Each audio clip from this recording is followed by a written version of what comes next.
নমস্কার দর্শক বন্ধুরা, ব্যাকপ্যাকার্স নোটবুকের আর একটা পর্বে আপনাদের স্বাগত।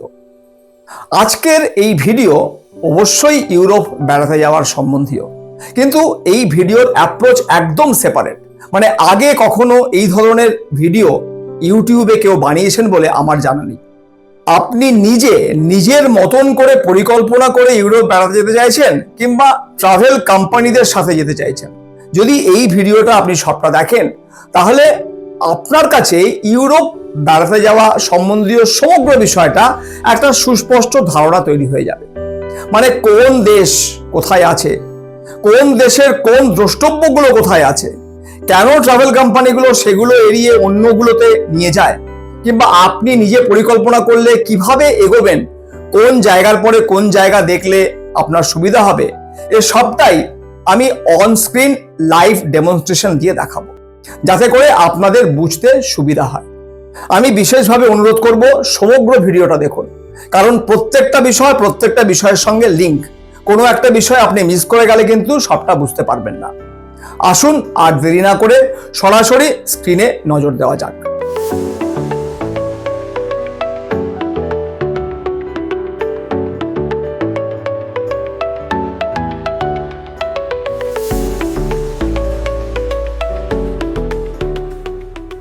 এই মুহূর্তে স্ক্রিনে আপনারা যে ম্যাপটা দেখছেন সেটা হচ্ছে ইউরোপ মহাদেশের ম্যাপ।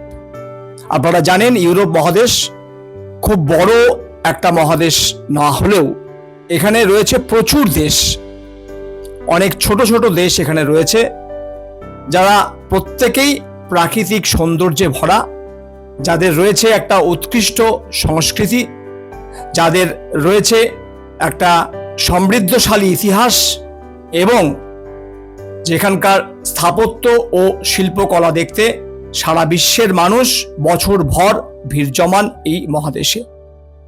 আসুন এই মহাদেশটাকে একটু ক্লোজলি দেখা যাক, কোন দেশগুলো কোথায় রয়েছে সেটা বুঝে নেওয়া যাক, যাতে করে আমাদের ট্যুর আইটিনারি সাজাতে সুবিধা হয় এবং ট্রাভেল কোম্পানিগুলো যে ট্যুর আইটিনারি আমাদের সামনে তুলে ধরে সেটাকেও বিশ্লেষণ করতে সুবিধা হয়।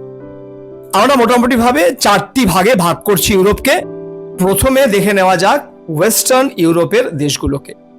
প্রথমেই নজর দেওয়া যাক ওয়েস্টার্ন ইউরোপের প্রধানতম দেশ ফ্রান্স, যেটা সারা বিশ্বের ভ্রমণ পিপাসু মানুষদের আকর্ষণের কেন্দ্রবিন্দু। ফ্রান্সের রাজধানী প্যারিস হচ্ছে এখানে। এর সাউদার্ন দিকে রয়েছে স্পেন।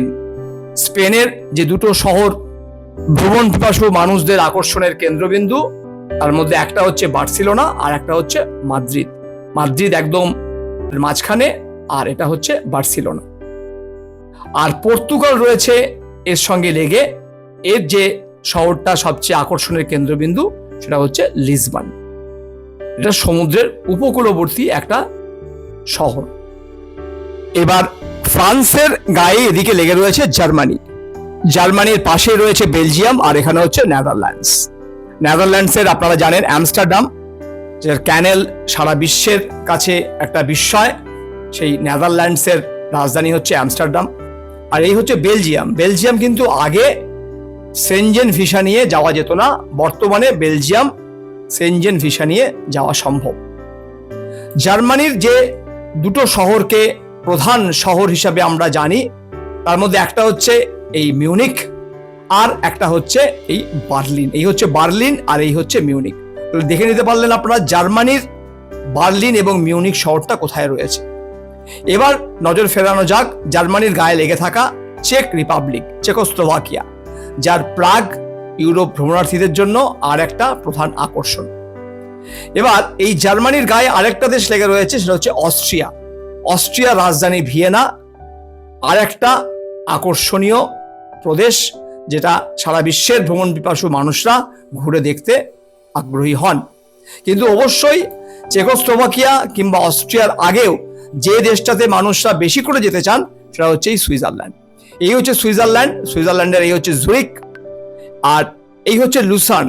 আর এই লুসানের কাছেই হচ্ছে ইন্টারলেকেন, যেটা বলা হয় সুইজারল্যান্ডের সবচেয়ে প্রধান আকর্ষণ।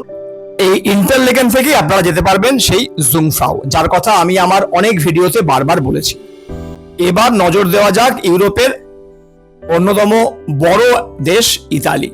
ইতালি সুইজারল্যান্ডের গায়ে লেগে রয়েছে। ইতালির অন্যতম প্রধানতম আকর্ষণ হচ্ছে এই মিলান। মানে সুইজারল্যান্ডের শহর থেকে বার্ন হোক, লুসার্ন হোক কিংবা জুরিক হোক, সেখান থেকে এই মিলান আসাটা খুব বড় কিছু নয়। অ্যালপস পর্বতমালাটা রয়েছে এই অঞ্চলটাতে।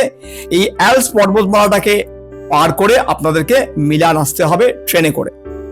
এবার এই মিলান থেকে এই হচ্ছে ভেনিস। দেখুন একই সরলরেখায় ভেনিস, অ্যাড্রিয়াটিক সাগরের তীরে এই ভেনিস। আর এখান থেকে যদি আপনি ট্রায়াঙ্গেল তৈরি করেন তাহলে চলে আসবেন এই ফ্লোরেন্স। এই মিলান, এই ফ্লোরেন্স, আর এই হচ্ছে ভেনিস। ফ্লোরেন্সও ইতালির আর একটা আকর্ষণের কেন্দ্রবিন্দু। আর এটা হচ্ছে পিসা। আপনারা দেখতে পাচ্ছেন ফ্লোরেন্স থেকে একদম কাছে, ট্রেনে করে 1.5 ঘন্টার মতো সময় লাগে। মানে যারা ফ্লোরেন্সে আসেন তারা পিসা অবশ্যই দেখেন, জগৎ বিখ্যাত লিনিং টাওয়ার অফ পিসা।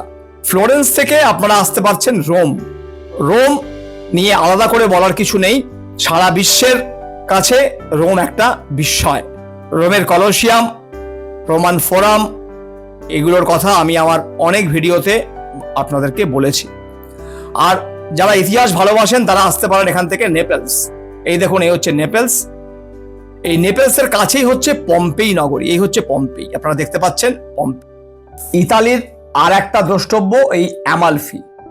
অ্যামালফি কোস্টের কথা আপনারা ভালো করেই জানেন। যারা নেপলস আসছেন তারা এই সোজাসুজি অ্যামালফি আসতে পারেন। আপনারা সকলেই জানেন যে ইতালির কোস্ট লাইন বিরাট লম্বা একটা কোস্ট লাইন। ইতালির এই নাইস অঞ্চলটা, এটাও কিন্তু আর একটা দ্রষ্টব্য, যেটাকে ফ্রেঞ্চ রিভেরা অঞ্চল বলা হয়। নাইস, ক্যান্স, মোনাকো, এই অঞ্চলটাও কিন্তু দারুণ একটা আকর্ষণ ইতালির। এরপরে বলতে হয় গ্রিসের কথা।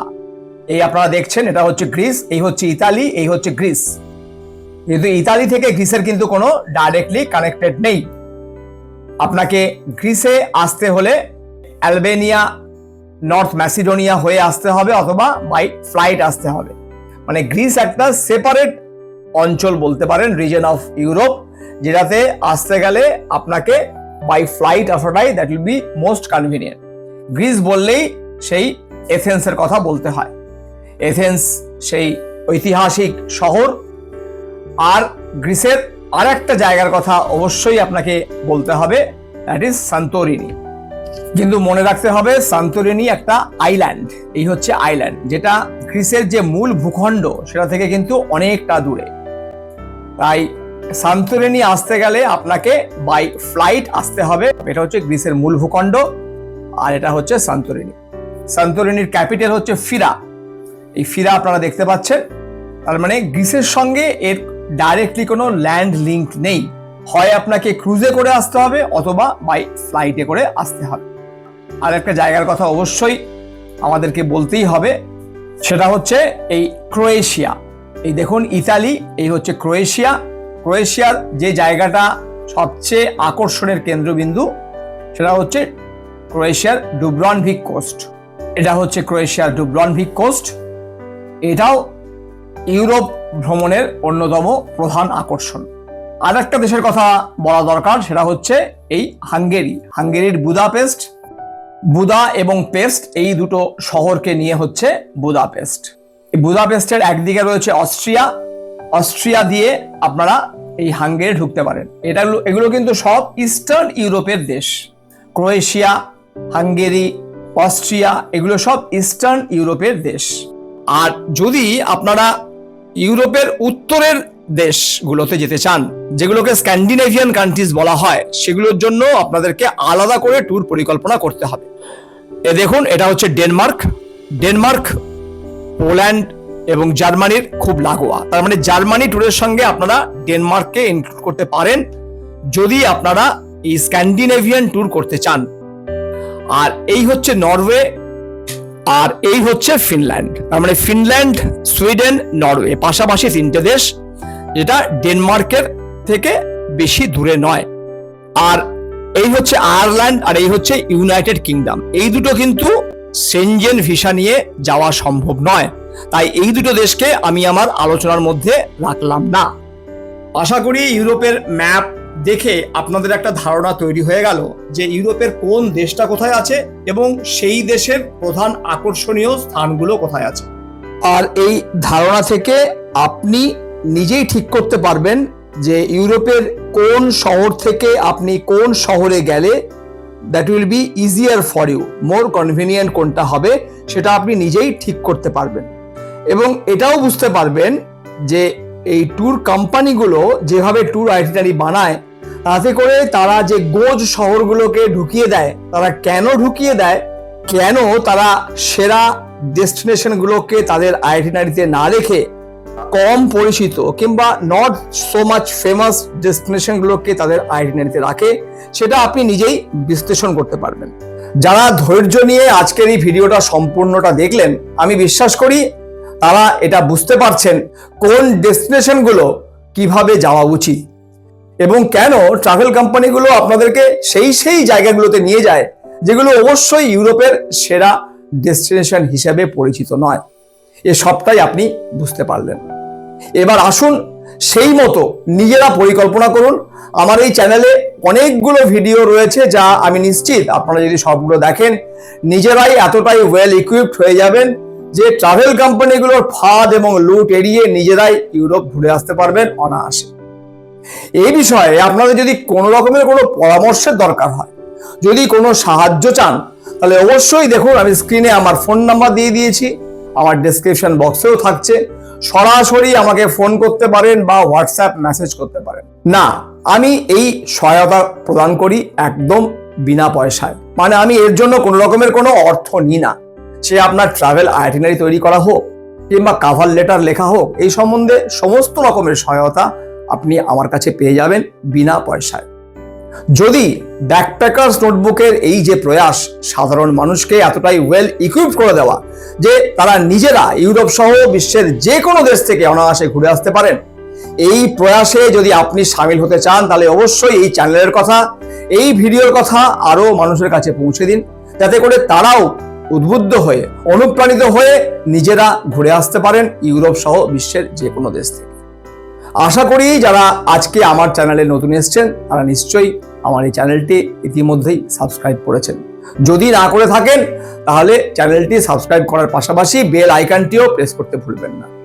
ধন্যবাদ, ভালো থাকুন এবং নিজেদেরকে এতটাই মানসিক ও শারীরিকভাবে তৈরি করুন যাতে করে আপনারা নিজেরা ট্রাভেল কোম্পানিগুলোর ফাঁদ এবং লুট এড়িয়ে ইউরোপ সহ বিশ্বের যে কোনো দেশ থেকে অনায়াসে ঘুরে আসতে পারেন। নমস্কার।